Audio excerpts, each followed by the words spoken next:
hopefully they create some today, sir. And I just want to see if we get any, you know, more fringe picks coming out. Is surprisingly, WE being the team to ban out Jinx, they go towards the first pick Gwen, but it means they will have to index somewhere else for their AD carry role. Xing has also played Xayah and Jhin, the only two AD carries he's played outside of the three like staple meta picks. Obviously, Rakan being banned by TT, so WE gonna have to pair up Xayah with something other than her typical lane duo. Yeah, maybe something like the Thresh still open. Kedaya also loves just playing Rakan, so it is unfortunate for him, but let's see what we get from TT for now. Bottom lane, half picked up. SouthWind loves Thresh and constantly gets a banned against him.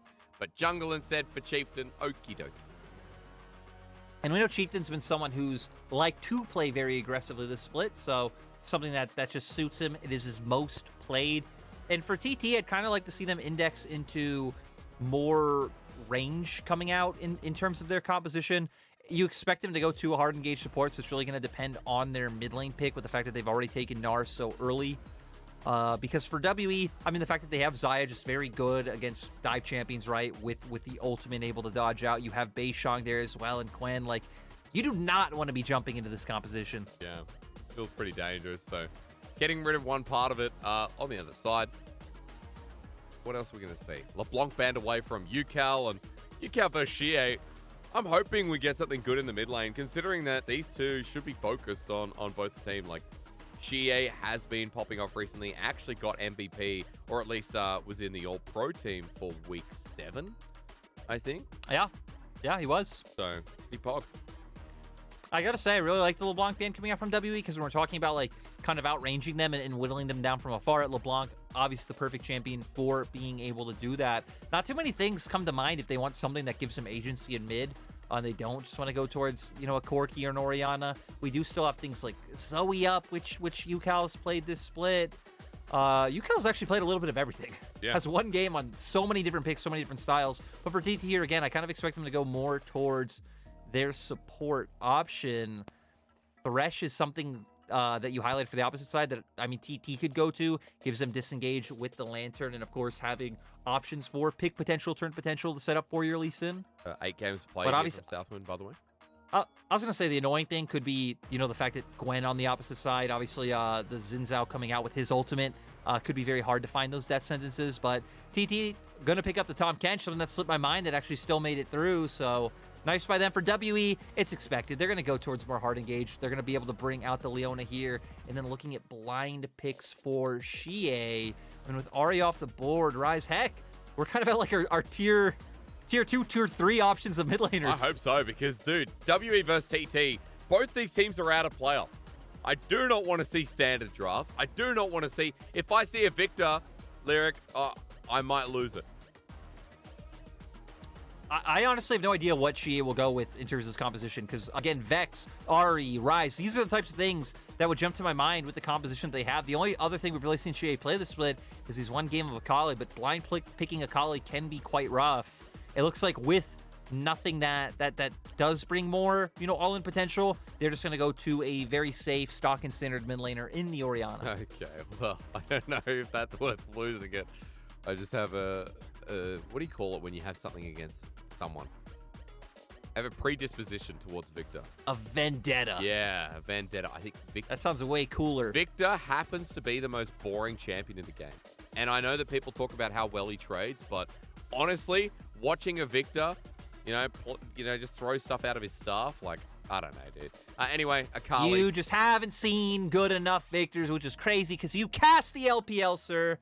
But you know what? I'll say what you were saying. You picked Akali. He did. There you go. So that's cool. All right. So tell me, again, apart from jumping in, what does TT do?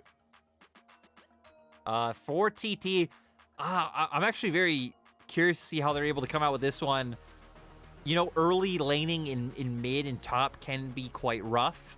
And then I really feel like you need to be looking for picks going to side lanes, right? Bringing the Akali there with the Lee Sin. I think looking specifically up towards that top side to try and find new and advantage is kind of where you'll be looking. But I don't know if you really have the lane prios to be able to guarantee that. And then once we go into the mid game is when I feel like it gets a little bit rougher for their side. Where it hit on, I mean, you have invulnerability coming out from the Zhao, coming out from the Gwen, coming out from the Xayah. It's very hard to find any targets that you're able to just assassinate. I think the key for them will be, hoping enemy side WE is running into the Aphelios. You're getting, huge value out of the ultimate Akali, kind of zoning away on the backline, even if it is very hard to find any targets to assassinate, and then just, your AD carry bringing you home. Well, hopefully for TT, again, they haven't really had much success this split, making cohesive plays, but as we get closer towards getting in this game, I'm really just hoping to see some blood, some action. WE got themselves Gwen as well. Something we didn't mention is we're already into draft. This pick is just constantly banned. We're still on 12.4. And Lyric, fun thing happened the other day. I believe we'll be moving to 12.5 on playoffs. That's kind of PogChamp that we're on the roundabout of moving to a new patch in about a week's time. What if we moved back a patch? What if we said, hey, we played a long time on 12.2. Let's just bring it back. And then maybe Weibo's a strong team again. There you go. Do you think they're patch reliant? Yes, which is kind of hilarious because that's something we said pre-split, but I feel like that's something we've always known for the core of Suning members. Hopefully they're able to bring it back, but focusing more on this matchup. Again, I'm very interested in seeing how what win condition TT will be able to find. Obviously, you do have a very immobile mid laner in Xayah, so I think there's early opportunities for Chieftain once UCal, gets past level 3, especially at the level 6 mark with, the ultimate, that you can look to try and find kill pressure on Xayah, at least burn his flash, and we could start seeing them look for the setup that we were talking about. But again, WE side lanes will be very hard to punish. BiuBiu on the Gwen. I mean, Gwen's just a ridiculous champion that luckily we don't get to see all too much anymore. And then we already hit on the safety net that WE's bot lane duo does have. Yeah, again, WE, like, ultimate at Xing 2 is going to be big. Solar Flare as well, adding an extra layer. So, jungler starting on the same side of the map. Ward actually placed here. Not sure if it was by Xayah or something else, but looks like it was BiuBiu up towards red buff. So, they'll spot Chieftain as he passes up towards there. And it looks like Vision Control managed in River up towards top side as well. BiuBiu just starting off, and I think it was you I cast with, who was last time as... Hang on, Kedaya in very deep. You and I were talking about Gwen versus Gnar, where a lot of players are willing to pick Gnar into this, but it doesn't actually go, one-sidedly. No, I mean, I feel like Gwen gets the better side of the matchup. It's something that we see very frequently. You come in at level 1, you're stronger, being able to take the E, go for those all-ins, you stack up the Conqueror, and you just win out. Where, I mean, even look at New, right? Taking the fleet footwork, knowing the potential dangers that come from the all-in of Gwen. Yeah. You do have, pressure later on, especially if, the Gwen overextends. You turn into Gnar, you can set up ganks very easily with your ultimate. So there's some avenues there. I feel like the reason you take the Gnar is just because it's a very safe pick. It can go kind of even in a lot of lane matchups, and in most lanes, you're not in too much threat because you do just have the hop to get away from the Gwen. Jungler's going to meet up here. Beishang just looking for the steal. Ignite, excuse me, that is actually a smite going to be taken, and Beishang wins it out. So nice little camp take from Beishang as he moves up towards the top side, and we're just going to keep bullying each other. Beishang W's in, Q from Chieftain, and I guess they're just going to follow each other. Yeah, Beishang feeling confident in doing this because BiuBiu does have that prio up in top side. He's going to have to back out in the end, though. We'll just be wasting a bit of time having the stare off with Chieftain. But nice coming out from Beishang. And Beishang is someone who, I mean, the split's been unfortunate, right? Because Beishang wasn't able to start for a large portion of the split. It was View playing very early on, so we never really got to see what was the expected roster of this WE from the get-go. And I feel like by the time Beishang came in, WE as a whole had lost so much steam. Yeah. Would have been very hard for them to climb out of the hole that they found themselves in. I mean, plus they changed their bottom lane, which was a pretty core part of WE by the end of 2021. Like, Elkin missing, Elk especially was a core carry who did so much work for WE. And then when they lost that identity and again, changing around mids, like we had Shanks. Okay, Shanks is good. Now Xayah's back in the roster. It felt like there was so many moving parts at WE, but the time Beishang's back in as well. He then had to adjust to the new moving parts too. Oh, 100%. Especially, like you said, especially Elk. In 2020, Elk defined the WE roster. Last year, obviously a bit more variance in terms of like having Breathe up in the top side. And again, Shanks really found his form towards summer playoffs. But Beishang having to come in and adapt to a lot of new plans. And we're kind of going on about this because not too much happening on the map. And when not too much is happening on the map, I really do feel like that favors WE just from how I feel like fights should play out in late game in terms of formation. WE should be able to guarantee those front-to-back fights they have unless UCal can find something massive, try and bait out some sort of ultimate set up for the flank to be able to come through. And again, Puff really will have to be the big carry on this Aphelios with the fact that for WE, Zhao, Gwen, these champions will be running in at you, could potentially give you a very good angle for a solid Moonlight Vigil. And I don't think I've really, like bet against Gwen, right? Like if we get to a late game stage, Gwen's carry games. The Shy has done it on Weibo Gaming many times this split. Like, we have had many Gwens come through LPL, left open, and then we get to 40 minutes and they run down team fights. Now, it isn't 40 minutes. Chieftain's up on the top side. He has an easy angle here. BiuBiu's walked way too far up, and I think W's just come down as well. Tempest, Cripple, no flash available. That's so easy for TT. And Chieftain was just very patient, right? Makes his way through the lane with the fact that Nu did have the wave pushing into BiuBiu, finds the opportunity to set it up. For when we've been hitting on how bot lane could be a bit more annoying, though early game it actually wouldn't be too bad considering Xayah doesn't have that ultimate yet, but I definitely expected more resources to be put up towards Nu in the top side. And heck, even for TT, they've actually kind of played around Nu more than they played around their bot lane as the split's gone on, which has been surprising considering that I mean, a lot of the games that TT have won have come off the back of their bottom lane. Yeah, I mean, Puff and SouthWind with the strength of this roster. Does it change a lot now that UCal and Chieftain here? I guess so. Like, another roster that's had changes. Another roster that's been waiting for the core members to arrive. Like with WE getting their jungler back, I guess for TT, they were waiting for Chieftain and UCal for the majority of the split, or at least the first 5 weeks, Lyric. First 5? Or it's still Chinese New Year, right? Yeah, it was a solid while. I mean, even just having it here on the side of my screen, Frigid played, looks like 14 games. Yep. So a huge amount. Is WE gonna look to aggressively push into the enemy jungle. Okay, UCal here with ulti, but looks like WE just take it back away, dragon in front of them too. Herald coming up in about a minute, and WE will be a good response to what happened up in the top side. Being able to trade off some of the gold and put Chieftain behind.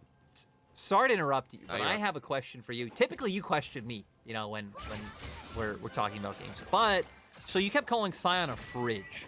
So what would you describe Gwen and Gnar as in comparison to the fridge?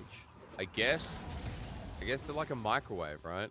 You can dent microwaves a lot easier. You can break microwaves, but it requires a lot more force than something like a fridge. Make sense? I feel like that's a good one. Yes. UCal's just ulted here. Sure can flip there. Shockwave. Nice from Xayah. UCal can't get the solo kill, but again, I'm glad we're seeing a bit of action between mid. That's what I wanted.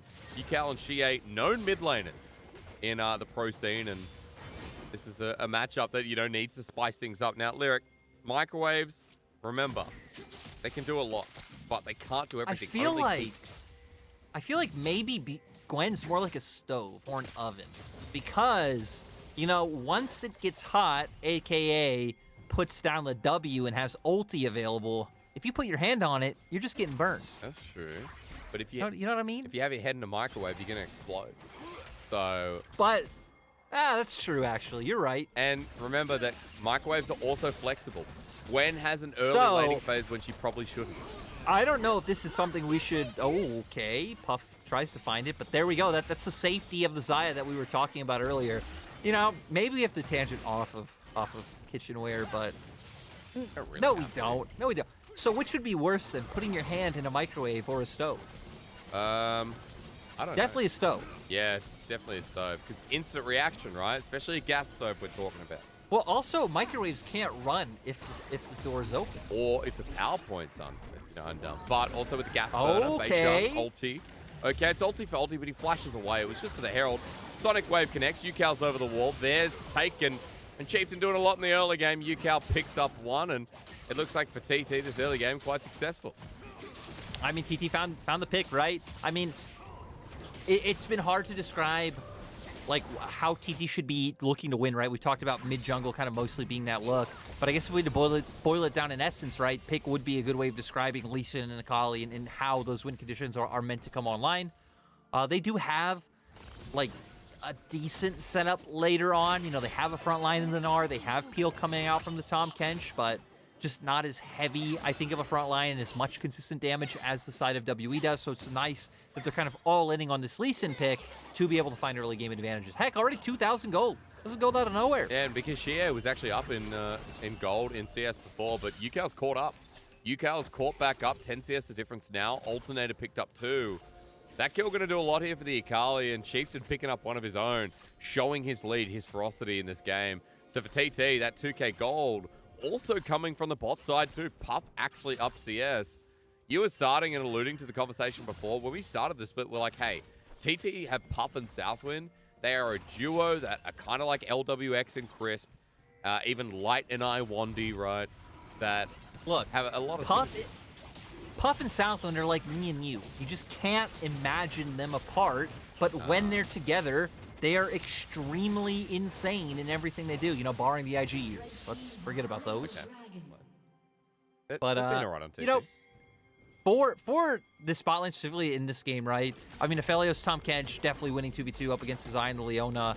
Tahm Kench, I think, trades extremely well into most melee supports. You have a ton of early game base damages coming through. And then Aphelios, you outrange Xayah on the opposite side, have more trading power to come through Xayah. Notoriously weak early laner, unless you do pair with the Rakan, and then, you know, more of that strength does come out. So it's been nice to see Puff and Southwind kind of push this matchup and find a nice lead for themselves. Heck, already a Gale Force being built for Puff, so more all-in potential in that bot side, where we saw Puff was able to force out Xing's ultimate earlier on in the game. Yeah, through his own. So props to Puff again. The Gale Force, one of the first mythics done. Gale and Gore Drinker here for Chieftain. Hullbreaker actually just picked up for new as well, so we are getting a Hullbreaker once again on a top laner. We still don't have a Rift Maker for BiuBiu in the meantime. Second Dragon's going to be coming up in 4 minutes. 3 until the Herald. And look, even though both these teams are out of playoffs, they're at the bottom of the bottom. Let's not forget, WE just beat RNG. And wouldn't it be funny if WE lost even a game to TT when RNG could not take one? Yeah, that would make no sense. I mean, TT better than RNG. I mean, even TT's 2 wins, right? TT like beat FPX, who, you know, as of right now are kind of sitting in that 10th slot. Obviously not the same caliber of win as an RNG, but still, both these teams have been able to sneak their way through some wins. Sadly, as you mentioned, not only is this the battle of the 2 last place teams, even if TT win here today, TT don't overtake WE in the standings. Yeah. It's rough. Even if it's a 2-0, WE will still hold 16. There is nothing TT can do to stop being last. That's kind of rough. However, WE could move up, though. That's it. That's what WE can move up. And if TT won 2-0 here today, then from there, WE, if they lose against anyone's Legend Lyric, then they'd be minus, if it was a 2-0, right? TT have to 2-0, minus 17. Then TT would be equal in game score if WE didn't pick up a single game against anyone's Legend as well. And then TT would win by a head-to-head. So that's what it takes to not be 17. Look, what I'm getting from what you're saying is you're pretty much pointing to Ricky Bobby of if you're not first, you're last. Therefore, RNG are not first. TT and RNG are the same. Okay. Thank you for that. When are we going to get action again? Dragon, Herald. I feel like something's got to give because we've got 2 kills in 13 minutes, and this is not what I want. When you're at the bottom of the league, I want freaking Nasus, dude. I want Nasus. I want what champ? So you don't want action then? You don't want any action? Oh well, okay. Nasus was a bad like Vel'Koz is a wrath. Who else brings action to lane? You want Pantheon. Pantheon. You want Pantheon support. I think Pantheon support is something you know quite well. I did indeed, but then it got nerfed to the ground, and I think his E at one point, did it block turrets? No. Yeah. Did it? Yeah, I pretty sure it did back in the day. I don't. It's man, champ. The patches every 2 weeks, but Too hard to keep track no, of. it's where you go like far enough back in the day, early days of League of Legends when dodge was a stat. God. You have all those videos online. Yeah, you have all the videos online of like, Jax is building a ton of dodge, going into the enemy fountain, and you're just chilling. Wait, what season was this? Was I around? I believe this was, like 2011. Oh, okay. I wasn't around. Maybe even before. Wow. I don't remember dodge whatsoever. So yeah, that's way before my time. I started, my first World was 2014, I think. When I first watched it, so... Samsung White. Yeah, dude. And then Royal Club, and... TSM being in the same group as SK, TPA, and... I can't remember the last one. That was a dude, good the one. fact that you even remembered that. I mean, my brain is so bad, all I can remember is Team Liquid beating IG at MSI in 2020. So that's what's stuck on my mind. Everything else is a mystery. That is a depressing memory. Oh, that sucks, dude. I'm like, IG just won Worlds. Now they'll take MSI. I was going to say, you don't even remember the year, right? Because it was 2019. You said 2020. Is something you want to take out is Rift Herald going down. Lee Sin pathing to bot side. This is...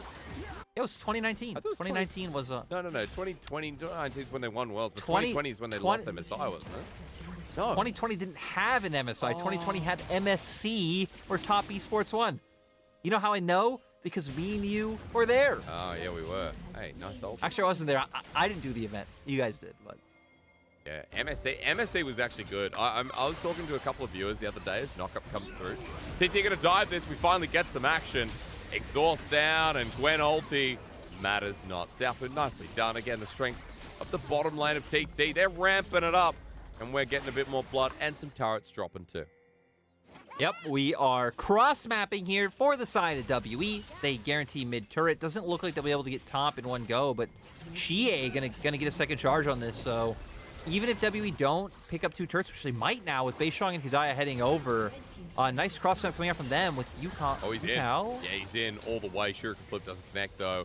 Into the mist. He'll be able to return, but Chieftain is far away as well. So TT, the gold play's still there. WE are 2,000 gold behind, but TT have 2 dragons. They've got themselves a lead in this game, and they're looking pretty clean. It's just playing out. And even though you talk about WE scaling in this game, I still feel like we've got enough of a lead for TT that it is going to be the next 10 or so minutes, Lyric, of just powering ahead and getting all objectives. And even in terms of like how fights should play out, because I feel like the biggest thing that concerns me for TT's comp is again like how the formation of the fight will happen in terms of there's just no obvious targets for a UCal or Chieftain. The most obvious one, of course, being Xayah, right? Just immobile, mage in the mid lane. If Chieftain can find the kick, if UCal can find his way on it, like you should be able to burst him out. But all the others, either just being very innately tanky or having self-heal tools to keep them down. But even then, it's not like I feel like fights would be a blowout for the side of WE. You do still have nice scaling damage on the side of TT with the Aphelios and the Akali. So with the advantage they have in terms of gold, and if they can start building up these item advantages as we see, Puff making his way to his second item, which looks like it will be a Bloodthirster, TT will definitely be able to take some fights. Puff will be huge. A little invade here from WE in the meantime, you just backing away. I want to come back to what you're talking about. I was mentioning before we got a fight that I was talking to one of the LPL fans, and MSC, they were saying, like, was better than most MSIs have been. Now, that is a bit of LPL bias, but I feel like the same was said of Rift Rivals. And you actually coached at Rift Rivals for the LMS. And I did. The Asian teams versus, like, Western teams always took it more seriously. Like, Rift Rivals was kind of a for-fun event in NA and EU of, like, rivalry, whatever. But LCK versus LPL, even versus LMS, was always so intense. I remember the attitude of the first one of the teams that were there seemed like very team specific on which teams like really were honing in on the event. But then after that one, I remember it seemed like all teams put a lot of pride onto it. I feel like the difference between MSC and Rift Rivals, which made MSC feel way more important, right, is the fact that it's not regional. Yeah. Because, in Rift Rivals, you had that really, like, awkward format of the best of 5, but it's every team playing once that counts for the best of 5, to where MSC, right, was just best of 5s by individual teams. So MSC, really cool format.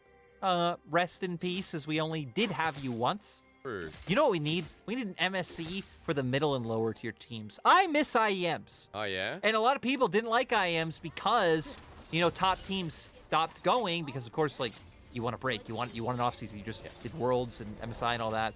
But give me IEMs or give me MSCs with middle and lower tier teams. Give me WE versus whoever is. Give me WE versus TSM, you know? Yeah. Give me WE versus whatever team in LEC is bottom 2. I want to see that. Yeah, dude. It'd be so good because a lot of these teams as well get better from the international experience. And, like, you know, a lot of people being like, oh, WE would beat TSM or TSM would beat this bottom LPL team. It'd be really nice to see the matchup because we don't have anything international for them. I was going to say, to be fair, though, they also are a bottom LCS team, so it's not. That's you know, true. now it is a one-to-one comparison. But, hey, TT aggressively taking vision. Let's go. WE trying to get control of mid wave first, force TT out, force them to respond. We're going to see if they can do that. Rise, as we've been saying, they're on Chieftain and UCal. Can UCal find a flank, or can Chieftain find like a really nice kick setup onto a key carry? And if you look at the mini-map, UCal is waiting in the wings. I was going to say, News Mega Gnar is something as well I'm tracking because it's not even there. We're quite low as Puff is the target. Again, still has the Gale Force available. Look at the damage. UCal going to be spotted out in the ward. The flank you mentioned. Let's finally get into this game. Beishang knows him.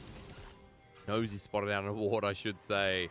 WE taking a bit of poke, though, as they stick around. And Puff is still huge. He's got the right guns.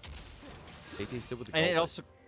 also comes down to the fact that we're saying, like, any of these champions running into the Aphelios, or just even Aphelios having the range on them, he can do a lot if they find the fight. I'm surprised how hesitant WE are. They're putting a lot of priority on getting this mid wave pushed in.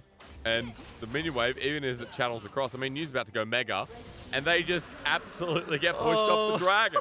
That was easy. You know, this is why we need like fans and to be like in person, so we can hear people cheering for wards, hear people cheering for minions dying. True. If you're out there watching, wherever you're watching from, Twitch, YouTube, whatever other programs, cheer for the small things. Enjoy the little things in life. With two teams that are at the bottom, it's not even scrap. Like, we were either going to go for full scrap fiesta or something very quiet. And unfortunately, it is the latter. Lyric. Oh, yes, Baron time! And TT are backing. Wait, TT are backing. Puff doesn't have a ward. They're moving in. GA's there to zone out. Baron is going down. They have no jungler. Solar Flare flashed away from. Shockwave's good. WE still here. There's a smite available. Ulti from Puff is blocked. Baron goes down. Chieftain backed away. UCal's run into everybody. And WE just got a free Baron. I was going to say, someone needs to ring up 100 Thieves because they need to make an episode of the heist for WE after that one. Is like, how do we go from nothing happening, teams standing off in mid, staring at each other for like 2 minutes, and WE. Oh, God. Well, I'm telling you, bring it back MSC for middle lower tier, bring back the Ives, whatever it is. Give me more of this. Give me WE versus TSM. You've teased it, now we need it. I could imagine WE going up against an LCS team, and boy, boy, would they look great. Or would they? We need to find the ultimate showdown. So we're also gonna add in Hanwha in there. Get Sammy D in the mix. From LEC, we'll take. You know, I don't know. Taking the straw doesn't seem that interesting. Maybe we take Team BDS, and there you go. Okay. You got WE, TSM, Team BDS, and Hanwha. And we call it the true Silver Scrape. As WE, they have Baron. TT are going to be hating themselves that they're getting blasted here. Needlework is massive. Look at that.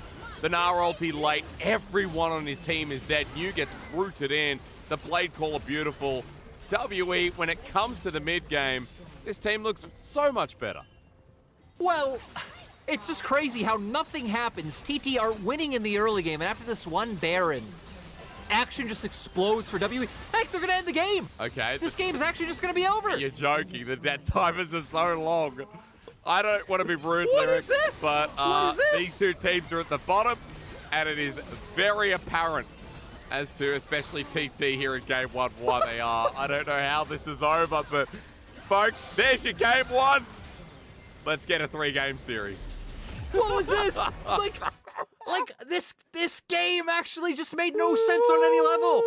Like, not much happening. TT finding some picks on the map. It's cool. We're seeing Chieftain and UCal work together. Once again, nothing happening. WE not wanting to fight. They're scaling up. It's all cool. Take a Baron out of nowhere. One team fight, the game's over. That wasn't even like some 40-minute team fight. No, that happened out of nowhere. Hysterics, you need to explain that one to me. I don't get it. All right, so if you don't ward Baron, Baron's going to be taken, threatened. WE got Baron, and then WE fought. And then WE won. Who do you reckon gets MVP for that one? Chieftain gets MVP. I don't know. Oh, I don't know. God. Let's go back to the awards. Let's a golden ring to WE. I just want to say it's just disappointing from the fact that, I mean, we were actually hitting on it for one of the moments where we were actually talking about the game and the series, was the fact that we've seen both teams show potential to be, teams that shouldn't, or for members to pop off, right? Obviously, WE just taking down RNG the other day, able to pull out this win here once again. Look at that gold graph, it's ridiculous. But TT also had some explosive showings in previous games where, Chieftain and UCal could explode, where Puff can serve to be a big late game carry. And this game was a lot of waiting until next game. Yeah. But hey, at the end of the day, WE win, and again, WE can move up. Sure, WE can't make playoffs, and you might think to yourself, well, then why does it matter? But WE can surpass LGD, get up to 15th, have, be in better spirits for next split, team camaraderie's good, synergy's being worked on, everything's chill. They can technically beat anyone's legend lyric as well. They can get up to 12 max. See, there we go. That is a huge momentum shift, because then you can tell yourself, man, had we only had our full roster together sooner, we only needed to go up 2 more places to make playoffs. So for WE, there are some silver linings in terms of the mental game if they can pull out a series win. Well, the mental game was what it came down to, because I don't know how Game 1 ended so fast. But, yeah, poor TT. Doesn't matter about early game, does it? Look, the takeaways from that game are: don't put your head in a microwave, don't put your hand on a stove. That's kind of it. Well, I'm waiting for the word in my ear to send us to a break, because that's when I'm going to go eat. Listen. About what that game was. Game 2, TT are going to come back. They're going to be like, hey, we drafted this comp that could be a bit more explosive. We didn't take as many opportunities in Game 1. We need to play a bit more aggressive in Game 2, and we're